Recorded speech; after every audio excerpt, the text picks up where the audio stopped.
All right, Justin, where are we? Walpole. Walpole, which state? New Hampshire. New Hampshire. And we're right across the river Yep. from where? Bellows Falls. Bellows Falls. Which state is that? Vermont. Vermont. And so where are we right now? GMTX. That's the name of this engine, right? Mm-hmm. GMTX 2687. Yep. And that's an engine that's maybe here for what? A repair? Yep. You think it might get repaired? Uh-huh. And some of these rail cars too? Yep. All right. So this is a rail yard in Walpole. Uh-huh. And what do they do here?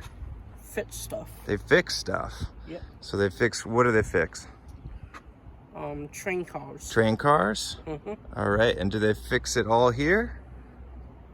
Norbolton and In Rutland? Rutland. Very cool. And do they travel to fix cars? Yeah. Cool. So we got cars from all over, right?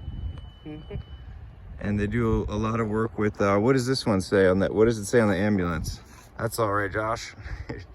Josh was telling us about everything here. What does that say? Can you see? This is Vermont Rail System, right? Yep. So they work on Vermont Rail System cars. Yep. And sometimes these leased ones, which then get turned into Vermont Rail System cars. Cool place? Yep. Awesome, man. Thanks for making the trip.